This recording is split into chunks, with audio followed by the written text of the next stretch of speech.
ಅಲ್ಲಿ ಆ, ಪುರಂದರದಾಸರ ದೇವರ ನಾಮ ಮತ್ತು ವಿಷ್ಣು ಸಹಸ್ರನಾಮದ ಬಗ್ಗೆ ಬರೆದಿದ್ದು. ವಿಷ್ಣು ಸಹಸ್ರನಾಮ ಅದು ವ್ಯಾಸರದು ಮಹಾಭಾರತದಲ್ಲಿ ವಿಷ್ಣು ಸಹಸ್ರನಾಮದ ಬಗ್ಗೆ ಬರೆದಿದ್ದೆ. ಹಾಗೆ ಎಲ್ಲೋ ಒಂದು ಗ್ರಂಥಗಳನ್ನ ನೋಡ್ತಾ ಇದ್ದಾಗ ವಿಷ್ಣು ಸಹಸ್ರನಾಮ ಅಲ್ಲಿ ಮಾತ್ರ ಇಲ್ಲ, ಸ್ಕಾಂದ ಪುರಾಣದಲ್ಲಿದೆ, ಪದ್ಮ ಪುರಾಣದಲ್ಲಿದೆ, ಗರುಡ ಪುರಾಣದಲ್ಲಿ ಕೂಡ ಇದೆ ಅಂತ ಗೊತ್ತಾಯಿತು. ತುಂಬ ಆಶ್ಚರ್ಯ ಆಯಿತು. ಏಕೆಂದರೆ ವಿಷ್ಣು ಸಹಸ್ರನಾಮ ಅಷ್ಟು ಶಕ್ತಿಯುತ ಇಲ್ಲಿರೋದೆ. ಹಾಗೇನೆ ಇನ್ನೂ 3 ಇದೆಯಲ್ಲ ಅಂಥೇಳಿ ಅವುಗಳನ್ನೆಲ್ಲ ಒಂದೊಂದೇ ನೋಡ್ತಾ ಹೋದಾಗ ನನಗಸ್ತು ಇದರಲ್ಲೂ ಕೆಲವೆಲ್ಲ ಗುಣವಿಶೇಷಗಳನ್ನ ಯಾಕೆ ನಾನು ತಗೊಂಡು ಇನ್ನೊಂದು ಸೀರೀಸ್ ಮಾಡಬಾರ್ದು ಅಂಥೇಳಿ ಬಾಬು ಕೃಷ್ಣಮೂರ್ತಿಯವ್ರನ್ನ ಕೇಳಿದೆ, ಸಂಪಾದಕರನ್ನ.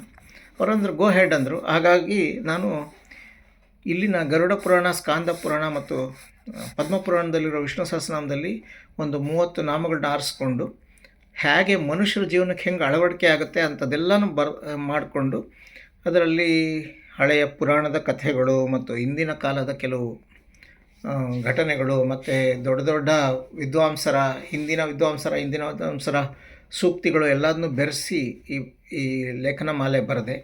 ಇದನ್ನು ಬರೆದ ಮೇಲೆ ಇದನ್ನ ದೇವ್ರ ಪುಸ್ತಕಗಳನ್ನೇ ಮಾಡ್ತಾಯಿದ್ದು ನವೀನ್ ಪುರುಷೋತ್ತಮ ಅವರು ಇದ್ದಾರೆ, ಚಿನ್ಮಯ ಪ್ರಕಾಶನ ಅಥವಾ ಶ್ರೀನಿಧಿ ಪಬ್ಲಿಕೇಶನ್, 2 ಅವ್ರದ್ದೇ ಇದೆ. ಅವರಿಗೆ ಕೇಳಿದೆ, ನೋಡಿ ಈ ಥರ ಒಂದಿದೆ, ಮಾಡೋ ಕುತೂಹಲ ಇದೆಯಾ, ಮಾಡೋ ಆಸಕ್ತಿ ಇದ್ದರೆ ಕೊಡ್ತೀನಿ ನಾನು ಅಂತ ಹೇಳಿದೆ.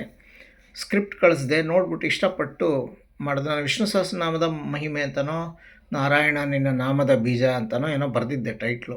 ಅದರಲ್ಲೇ ಅವರು ಒಂದು ನಾಮ ಹುಡುಕಿ ಒಂದು ಅದ್ಭುತವಾದ ಟೈಟ್ಲ್ ಕೊಟ್ಟಿದ್ದಾರೆ ಪುಸ್ತಕಕ್ಕೆ, ಕರ್ಮಸಾಕ್ಷಿ ಅಂತ.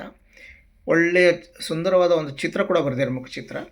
ಈ ಪುಸ್ತಕ ಇದನ್ನು ಮಾನ್ಯ ಮುಖ್ಯಮಂತ್ರಿಯವರು ನಮ್ಮ ವೀರಕಪುತ್ರ ಶ್ರೀನಿವಾಸ್ ಅವರ ಮೊದಲನೇ ಪುಸ್ತಕ ಸಂತೆಯಲ್ಲಿ HSR ಲೇಔಟಲ್ಲಿ ಇದನ್ನ ಬಿಡುಗಡೆ ಮಾಡಿದರು. ಇದು ಒಂದು ವಿಶೇಷನೇ. ಅಲ್ಲೇ ಮೊದಲ ಸಲ ಅದು ಪುಸ್ತಕ ಮಾರಾಟ ಆಯಿತು.